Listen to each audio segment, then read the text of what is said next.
नमस्कार दोस्तों। निर्भय सर मैथ्स यूट्यूब चैनल में आप सभी का स्वागत है। आज कोई पढ़ाई लिखाई की बात नहीं होगी।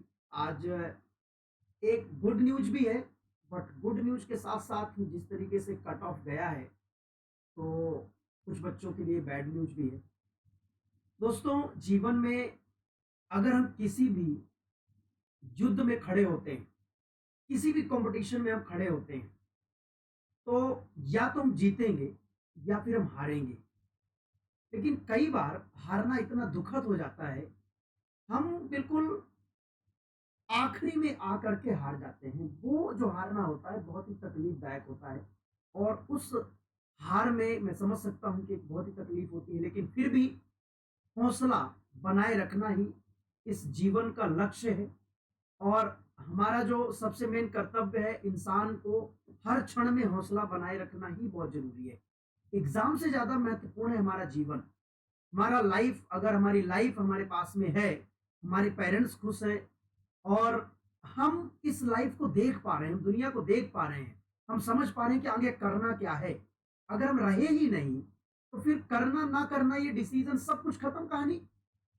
तो सीजीएल 2019 का जो रिजल्ट आया है, उसमें बहुत सारे बच्चों का सिलेक्शन भी हुआ है। बहुत सारे तो नहीं कह सकते हैं, 1% ही सिलेक्ट हुए हैं। ठीक है, 1 से 2% सिलेक्शन है, 98% के आसपास लोग डिस्क्वालीफाई हो चुके हैं। बट कोई बात नहीं, हमारे देश में अगर इतनी भी बेरोजगारी कम हुई है, तो ये भी बड़ी बात है, ये भी बहुत अच्छी चीज है। जिन लोगों का बिल्कुल लास्ट में 1 नंबर 2 नंबर आधा नंबर से इस तरह से रुका है, तो उनके लिए एक बहुत बड़ी थोड़ा सा दुख की बात है। लेकिन मैं उनको यही कहूंगा कि आप इस सिचुएशन में हौसला बनाए रखिए। और बाकी जितने लोग सेलेक्ट हो गए भाई, ऑल द बेस्ट, कॉन्ग्रेचुलेशंस आप सभी को। और फ्यूचर में आप और आगे बढ़ते चलिए, अपने परिवार वालों को आज इस खुशी को आप बांटिए, और इसी तरह से आप बिल्कुल एंजॉय करते रहिए। लेकिन जो लोग अभी रह गए हैं, वो आगे के लिए तैयार हो जाओ। इस कोरोना काल में बहुत सारे एग्जाम्स पेंडिंग है। दोस्तों, अगर आपका अभी नहीं हुआ है, तो आप ये समझो कि अगर आप उस स्टेज तक पहुंच चुके हो, इसका मतलब ये हुआ कि आपका सिलेक्शन बहुत नजदीक है।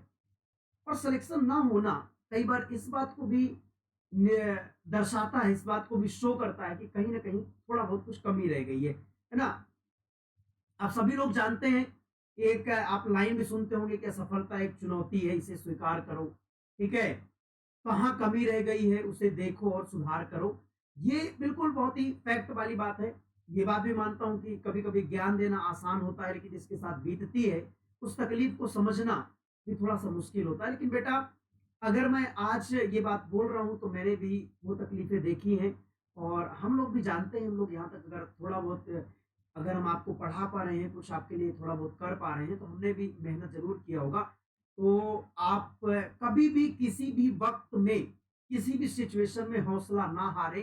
आप बिल्कुल हौसला बनाए रखें, और जितने भी 2020 और 21 के एग्ज़ाम्स पेंडिंग है, वो सब लगातार होने वाले हैं। आप उसके लिए लग जाओ, पूरे शिद्दत से लग जाओ। आप ये मान लो, अगर आप ये समझते हो कि आपके लक ने साथ नहीं दिया, तो आप इसको अलग तरीके से समझो, इसको सकारात्मक ले लो। और इसको आप ऐसे सोचो कि आपने कुछ कमी की है। 1% 2% उस कमी में को सुधारने के लिए फिर से हम लग जाते हैं। एक बार कंप्लीट रिवीजन आप करना चालू कर दीजिए। कंप्लीट रिवीजन की क्लासेस मैं भी आपको करवा रहा हूँ, मैथ्स और रीजनिंग की सारी क्लासेस अनअकैडमी पर मैं ले रहा हूँ, सब कुछ फ्री ऑफ कॉस्ट है। तो आप वहां पर भी सब स्पेशल क्लासेस हैं, आप वो क्लासेस भी पढ़ सकते हैं। दोस्तों, अपना हौसला बनाए रखें और लगातार मेहनत करते रहे, आपको सक्सेस जरूर मिलेगी। आपके लिए ऑल द बेस्ट। मेरी बेस्ट विशेष हमेशा आपके साथ में है। बहुत बहुत शुक्रिया, thank you so much, bye bye, take care.